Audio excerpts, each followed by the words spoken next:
Bonjour chers auditeurs, veuillez vous abonner à notre chaîne. Ça doit profiter de visionnage. Gerza a timidement sorti sa tête de sa cachette. L'hélicoptère continuait de tourner en invisibilité, cherchant clairement sa prochaine cible. Avant qu'il ne puisse déterminer où l'éclair lumineux avait frappé vers la machine à aile rotative, il devint clair. Il était facile de voir comment le missile avait percé la coque et s'était enfoncé dans le blindage. Quelques instants plus tard, le son d'une explosion atteignit Gerza.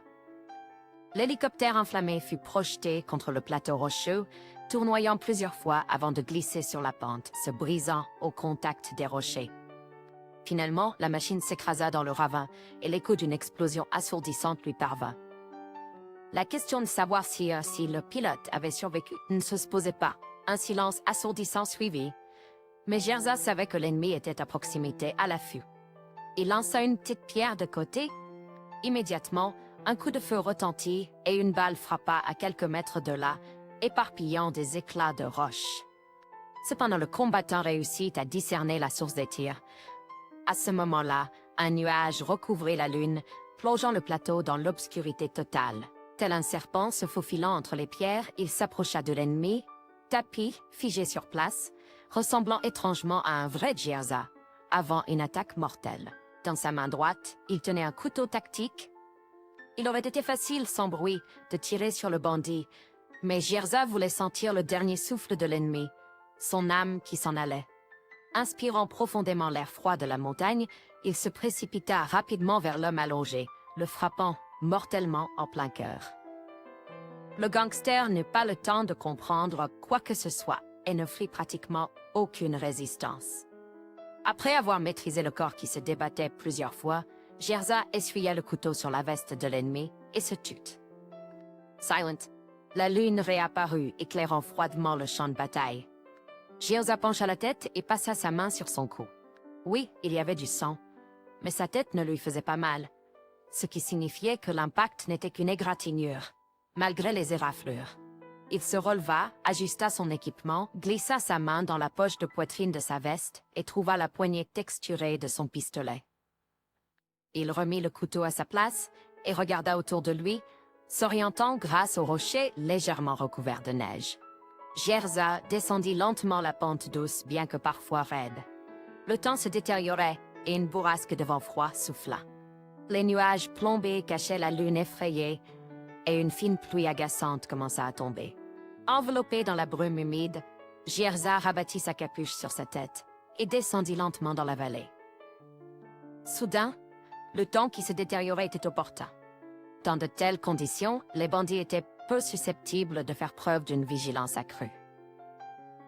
Et quelle vigilance pouvait-il y avoir face à un combattant habile et déterminé comme Gerza? Quand on ne peut pas voir à 3 mètres, un réveil sonna simultanément accompagné du bip d'un ordinateur portable. On y est arrivé. En m'étirant, je me suis lentement levé du canapé et j'ai jeté un coup d'œil à l'écran. Très bien, la dernière transaction s'est déroulée avec succès. Les fonds se sont bien installés sur mon compte. Eh bien, il ne reste plus qu'un peu à faire. Fais mes adieux à ma femme et à son père et disparaître en douceur dans une nouvelle vie. Ces pensées ont soulevé mon moral. En fredonnant quelque chose des Beatles, je me suis traîné sur le sol froid dans mes vieilles pantoufles et je suis entré dans la salle de bain. Je me suis questionné bonnement. La question de me raser ne s'est pas posée. Ma barbe de 3 jours allait bien avec mon image. Je me suis brossé les dents et gâté ma poitrine. Vraiment, j'avais l'air d'un singe. Mais les femmes aiment enterrer leur visage dans mes cheveux bouclés. Je sais pas ce qu'elles trouvent attirant, mais c'est leur choix. J'ai vidé le reste du parfum cher sur ma tête rasée de près. J'ai enfilé un débardeur étiré. Je suis retourné à l'ordinateur. Le téléphone portable à côté sonnait de manière insistante. Pas de souci, le monde peut attendre pendant que je m'habille. J'ai enfilé une veste presque noire par-dessus le débardeur. J'ai enfilé un jean noir. Je suis allé devant le miroir. Une image complète. Un perdant dans toute sa gloire. Assez bien. Encore une fois, comme une sirène hurlante, le téléphone portable a crié. Vitalik, où es-tu disparu? Je t'inquiète. Ma femme a crié comme une poule qui s'occupe de ses œufs.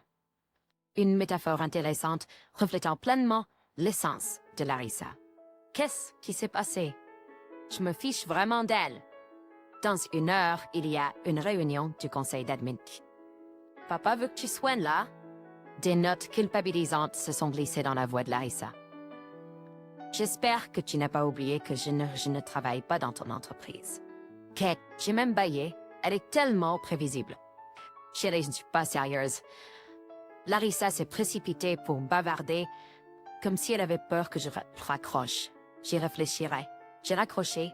Je me suis installée dans la voiture et j'ai calmement quitté les locaux de l'usine. J'avais besoin de quelque chose à manger. Je me suis arrêtée dans un petit café oublié par le ministère de l'Industrie alimentaire. L'enseigne au néon manquait de 2 lettres, donnant à l'endroit une touche mystérieusement glamour. J'ai poussé la porte d'entrée et j'ai été enveloppée par l'arôme caractéristique d'une cantine publique. La serveuse Dodu, perdue dans ses pensées, a pris ma commande et je me suis installée dans un coin, attendant mon café.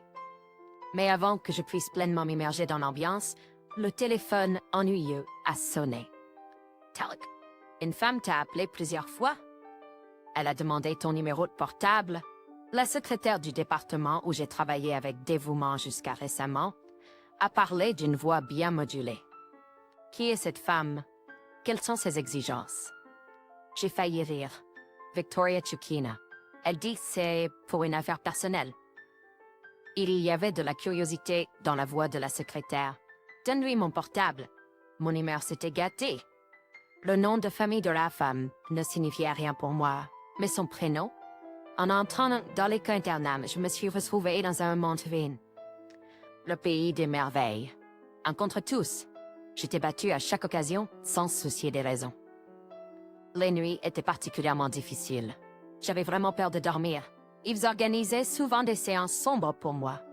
Ils me jetaient une couverture sur moi et me frappaient où ils voulaient. Demander de l'aide au professeur ou aux surveillants était inutile. Petit à petit, le ressort de mon caractère s'est resserré. Un jour, pendant la récréation, ils m'ont traîné dans une salle de classe vide et ont commencé leur séance disciplinaire. Mais quelque chose a mal tourné. J'ai sorti un couteau que j'avais fabriqué à partir d'une vieille lime pendant le cours de travaux manuels, et j'ai frappé de toutes mes forces, touchant l'un des membres du personnel disciplinaire à la cuisse. Le sang a jailli comme celui d'un cochon. J'ai frappé un autre à l'épaule. Le couteau est entré jusqu'à la garde. L'adversaire a grogné quelque chose et est sorti de l'action. S'occuper du 3e était assez simple. Je lui ai donné un coup de pied dans l'entrejambe avec le talon de ma lourde botte réglementaire. Il a crié une série de jurons et s'est agrippé l'aine avec les 2 mains. Je l'ai fait tomber par terre et j'ai commencé à le frapper méthodiquement, essayant de viser son visage. Les enseignants se sont précipités à l'écoute des cris et ont été témoins d'une scène digne d'un film d'horreur. Une mare de sang et un imbécile hurlant. Après ça, des choses ont fini intéressantes. La police des hommes et des femmes sévères, mais ils n'ont pas réussi à me mettre derrière les barreaux. Trop jeune, ils m'ont donné une bonne leçon et m'ont laissé partir. Ils m'ont même laissé rester à l'internat. La réputation de psycho m'est restée collée. Ils m'ont laissé tranquille et j'ai commencé à vivre comme dans l'espace, sans interagir avec personne. Il y avait un personnage intrigant à l'internat qui travaillait comme gardien et concierge. Il portait une veste de camouflage et avait une jambe prothétique à la place de sa gauche. Mais il n'était pas découragé. En fredonnant joyeusement quelque chose, il balayait la cour de l'école, servant de gardien de nuit. Il vivait à l'internat, dans une petite chambre, au sous-sol. Non, c'est avec lui que j'ai sympathisé. Il m'enchantait avec des histoires sur sa vie. Sur l'Afrique, sur des pays exotiques qu'il avait visités, je l'écoutais bouche bée. Mais en grandissant, j'ai commencé à douter. Il me semblait que mon ami adulte me trompait. Néanmoins, j'allais toujours dans sa chambre le soir. Nous faisions du thé et il me racontait une autre histoire. Il ne parlait jamais de sa vie personnelle. Parfois, au milieu d'une histoire, il se taisait pendant quelques minutes. Son visage devenait sévère, ses pommettes se dessinaient nettement, et mon ami devenait un peu étranger, inconnu. Puis ça passait, et il revenait à son état habituel. Une fois, pendant l'un de ces moments, il m'a dit « Souviens-toi, mon gars, pour un homme, L'honneur est primordial. N'aie peur de la défaite. L'honneur est primordial. N'aie pas peur de la défaite. C'est temporaire. Tu auras ton moment. Mais si tu perds ton honneur, tu ne le retrouveras jamais, peu importe tes efforts. Go. Tiens-toi, il y a des concepts comme l'amour et la loyauté. Ce ne sont pas des choses séparées. L'amour, c'est la loyauté. Il n'y a pas d'amour sans loyauté. Mon ami a soupiré et a commencé à raconter quelque chose de joyeux. Il est mort quelques dernières années. Ils l'ont enterré avec peu de pompe au cimetière militaire. Ils ont tiré des coups de feu au-dessus de la tombe et ont joué l'hymne. Des gens silencieux en uniforme militaire se tenaient autour, regardant sévèrement la femme en deuil en noir. Je me souviens distinctement des petits coussins avec de nombreuses médailles et de la casquette cérémonielle épinglée sur le couvercle du cercueil. 1 heure plus tard, Jirza est apparu sur un sentier de montagne à peine visible. Après avoir marché quelques dizaines de mètres, il décida de faire une pause lorsqu'il entendit le bruit de pas et la conversation de quelqu'un au tournant. Un groupe de personnes arrivait le long du sentier et il réalisa qu'à part les bandits, personne d'autre ne pouvait marcher ici. Jirza sortit son stechkin et stekala sur le côté, mais c'était trop tard, il l'avait repéré. Ils étaient 4. 3 semblaient être locaux. 2 avaient environ 20 ans, le 3e un peu plus âgé, probablement leur chef. Le 4e, ou plutôt la 4e personne habillée en haillons, à travers lesquels on pouvait voir un corps négligé depuis longtemps avec les mains attachées derrière le dos, était mené par une corde autour de son cou. Ils s'arrêtèrent, échangeant des regards perplexes en voyant un homme inconnu en camouflage délavé. « Arrêtez !» ordonna l'aîné.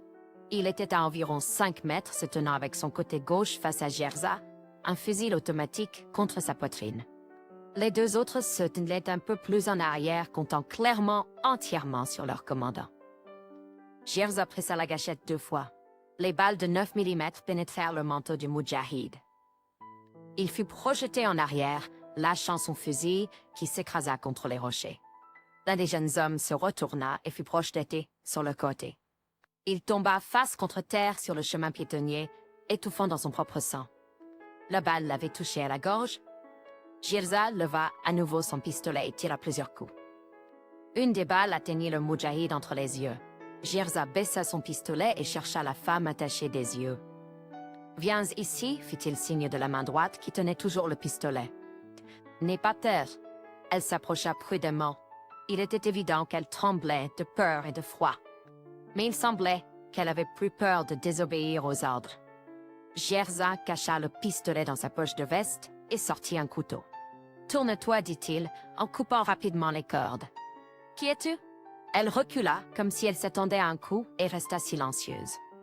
Peut-être qu'elle ne comprenait pas l'anglais.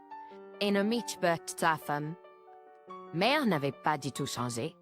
Le même visage bien entretenu, avec une expression perpétuelle de mécontentement. Un corps élancé, bronzé par les efforts des masseuses. Elle s'arrêta et balayait la salle à ma recherche. « Maman, je suis là. » Je me suis levée de la table et j'ai levé la main. « Vitalik, » dit-elle avec scepticisme en regardant mon visage. « T'as tellement changé. » Apparemment, mon apparence l'a déçue. Ses yeux se sont posés sur mon t-shirt et mon jean. « Que veux-tu de moi ?» Je vais droit au but, en sautant les politesses. Ma mère sortit un mouchoir et essuya ses larmes. Waouh, elle peut pleurer, je pensais. Jean est très malade. Elle a besoin d'une greffe de moelle osseuse de toute urgence. Ma mère me regarda les yeux pleins de larmes. Seulement toi peux l'aider. Elle a besoin de ton matériel biologique. Je t'en prie, elle a. Elle était presque en train de sangloter. Pour une raison quelconque, je me suis souvenu de la fille en tenue révélatrice, jetant avec dédain un bonbon à mes pieds et du dos indifférent de sa mère derrière la porte fermée de l'internat. Je n'arrivais pas à réfléchir clairement. Je me suis levée en silence et j'ai quitté le café. La porte de ma Lexus s'est refermée doucement.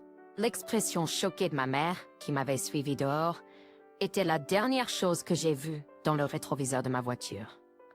Jirza a ramassé le fusil des Moudjahidines. Il le regardait autour de lui. Un autre fusil était posé un peu sur le côté. Il l'a attrapé par la sangle et l'a pris dans ses mains. Il a enlevé un chargeur plein. Il a tiré plusieurs fois sur la culasse. Elle fonctionnait parfaitement. Il a enlevé le couvercle supérieur du récepteur. Le ressort et le piston à gaz étaient lubrifiés. Apparemment, cet AKM n'avait pas été utilisé depuis longtemps. Jirza a remis le couvercle et le chargeur en place. Il a sorti 2 autres chargeurs pleins des poches du commandant allongés sur le dos et les a mis dans sa poche.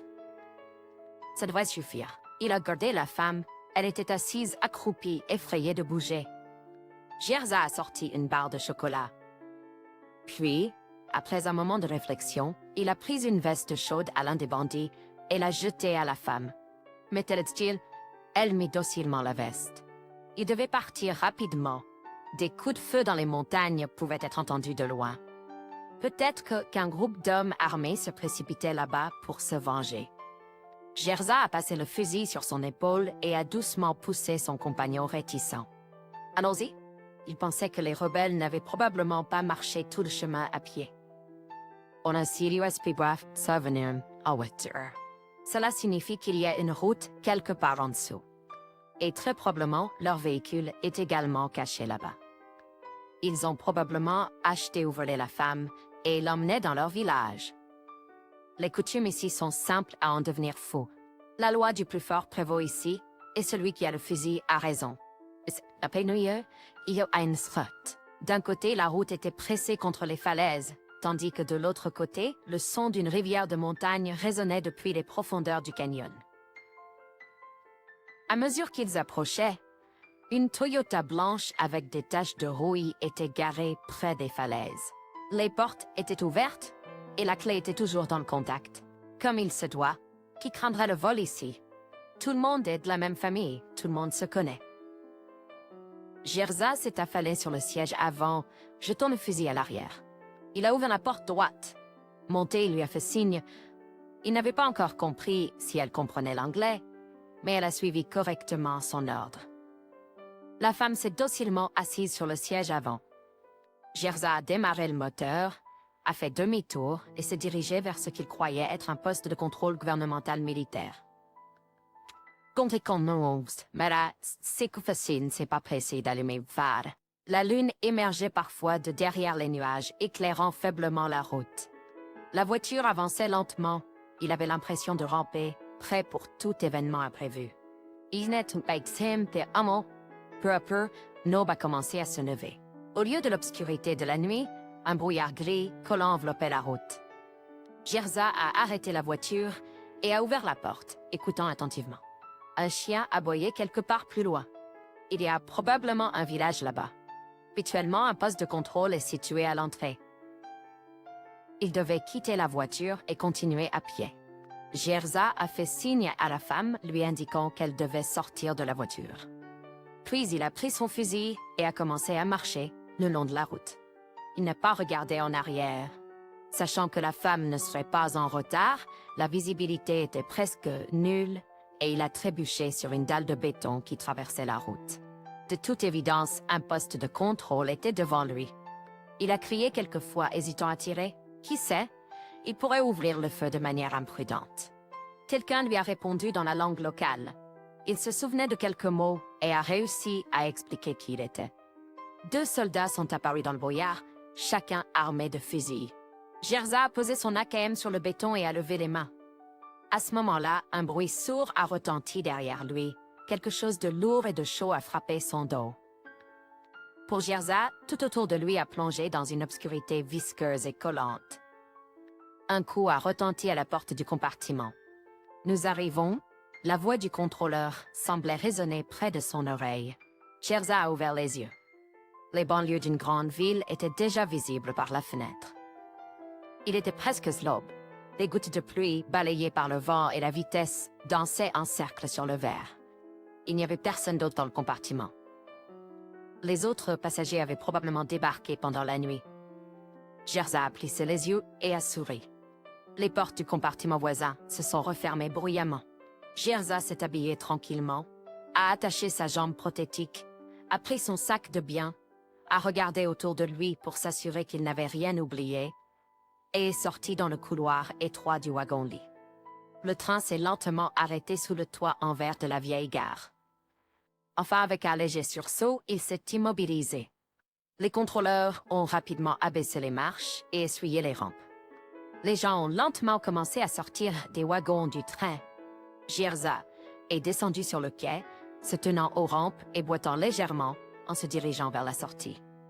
Un vent froid du nord a soufflé et a envoyé un tas de feuilles jaunes tourbillonner vers lui. Soudain, Jirza a ressenti une inquiétude inexplicable, comme si le vent voulait le mettre en garde contre quelque chose. Il a jeté son mégot de cigarette dans une poubelle et, boitant légèrement, s'est dirigé vers l'arrêt de bus. Jirza est monté au 4e étage et a utilisé sa clé pour ouvrir la porte de l'appartement. Les murmures d'une télévision pouvaient être entendus quelque part au fond. Le parfum de café fraîchement préparé emplissait l'air. Jirza a enlevé son sac et est entré dans la cuisine. 2 tasses avec du café non fini étaient sur la table. Pendant un moment, il a semblé que Vera allait entrer dans la cuisine à tout moment et que tout serait comme avant. De la chambre, Jirza a entendu un bruit de froissement. Il a ouvert la porte avec prudence et s'est figé à la vue. Sa femme était à genoux devant un homme nu et inconnu, bougeant la tête de manière rythmique. Une scène parfaite, comme le disait le camarade Gosman. L'homme a posé sa main sur l'arrière de la tête de Vera, réglant le bon rythme et contrôlant ses mouvements. Il était assis les yeux fermés, son menton levé dans un gémissement béat. Vera était complètement absorbée, se donnant entièrement à son activité bien-aimée, claquant et aspirant avec enthousiasme. C'était un exemple vivant d'un partenariat fort et sans distinction de genre entre 2 partenaires compréhensifs. Jirza est resté là un moment, observant la scène érotique avec intérêt.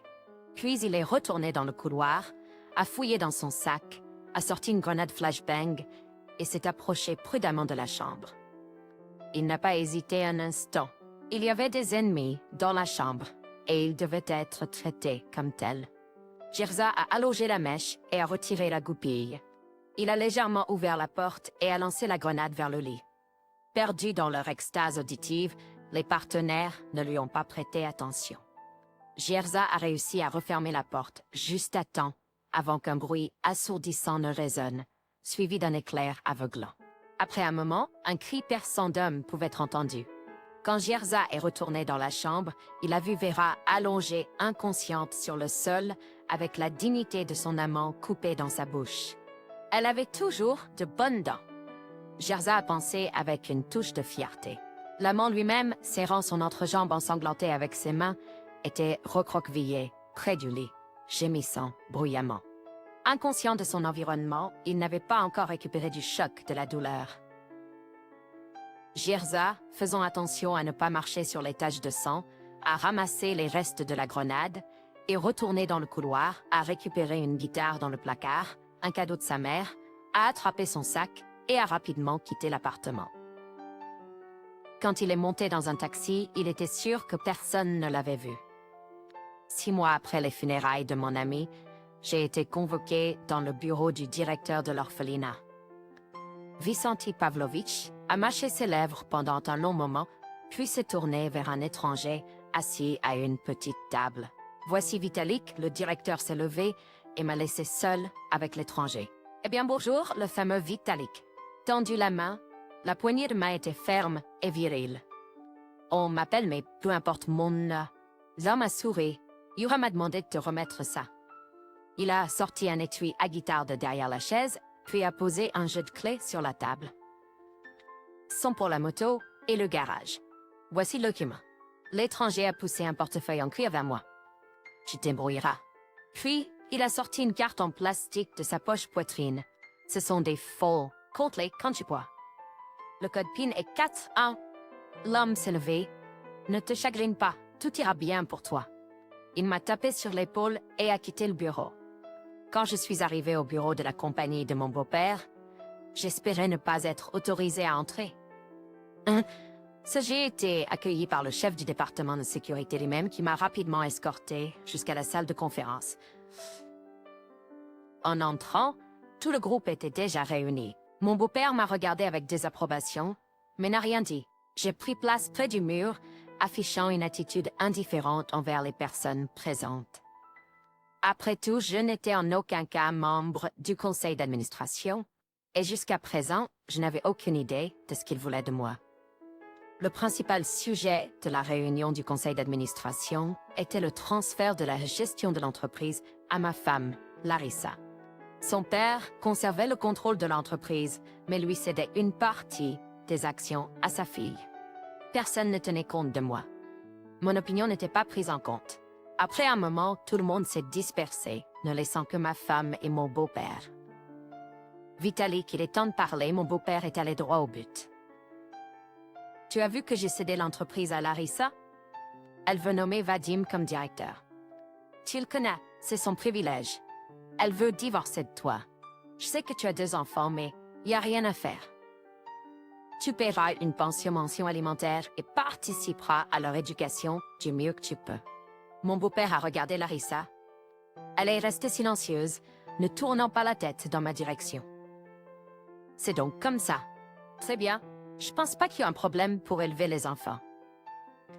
J'ai placé 2 documents avec des sceaux imposants devant mon beau-père. Qu'est-ce que c'est? Il les a pris et a tenté de lire les résultats des tests de paternité ADN. Aucun des enfants n'est le mien. Il vaut probablement mieux que leur père biologique s'occupe de leur éducation. J'ai regardé Larissa avec insistance. Est-ce que c'est Vadim, chérie?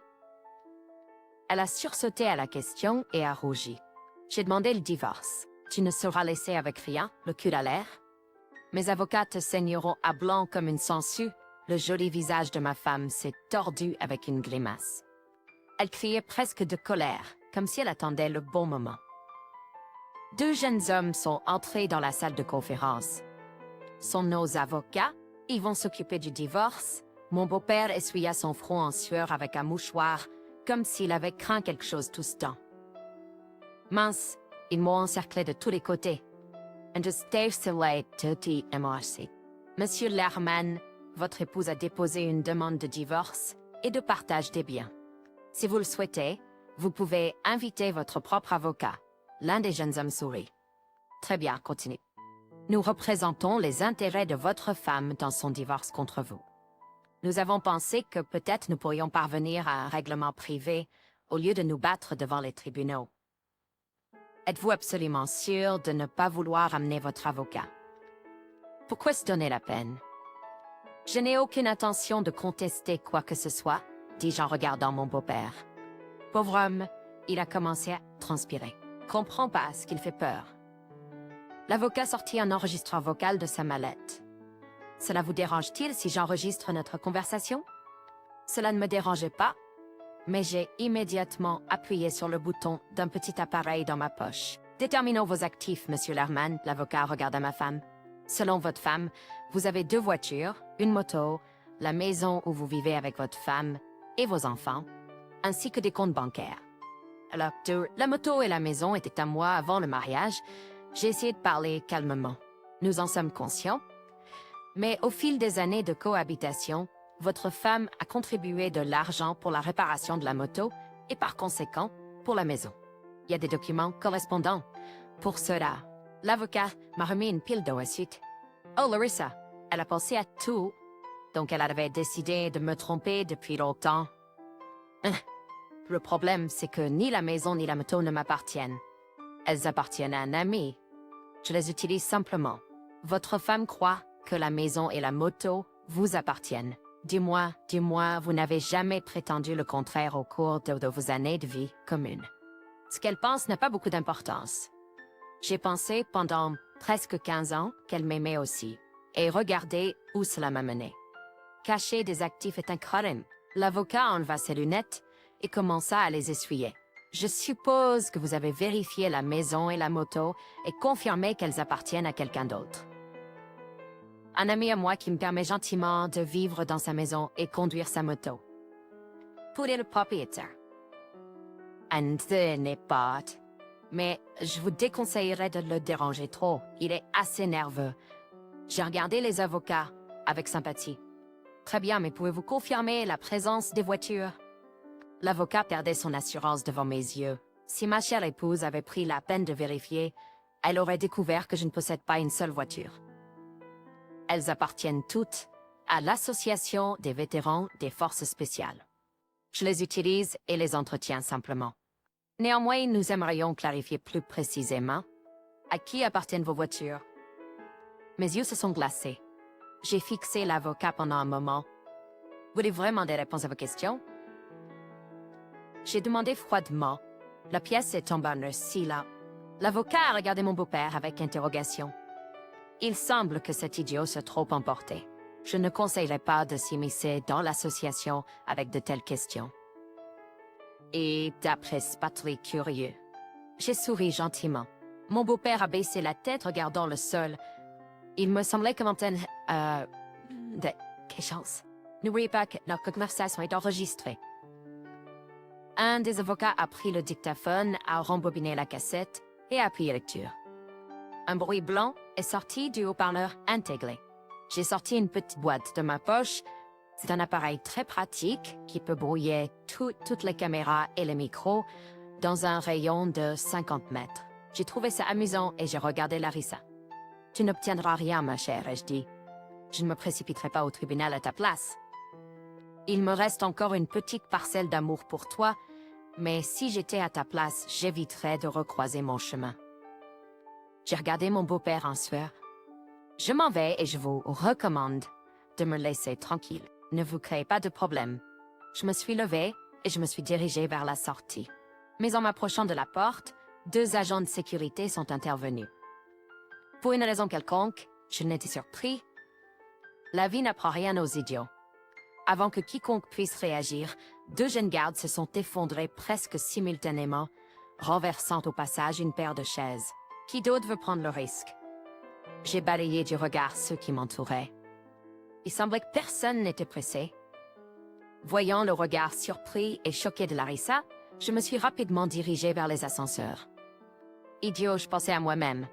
Je peux déjà imaginer leur visage demain matin quand ils découvriront leur compte vide. J'ai balayé les feuilles emportées par le vent et j'ai soigneusement placé un bouquet de carnations écarlates sur la dalle de granit noir. Le cimetière était calme. Même le vent d'automne semblait faire un effort pour ne pas déranger les défunts. Je ne pouvais pas partir sans dire au revoir à mon ami. Pendant un moment, je suis restée là en silence, fixant l'obélisque en marbre avec une étoile à travers des yeux larmoyants. Les hommes pleurent aussi, j'ai chuchoté. Repose en paix, frère. Que la terre soit douce pour toi, Gerza. La moto a démarré avec un demi-tour, et bientôt le ruban gris de la route roulait sous ses roues.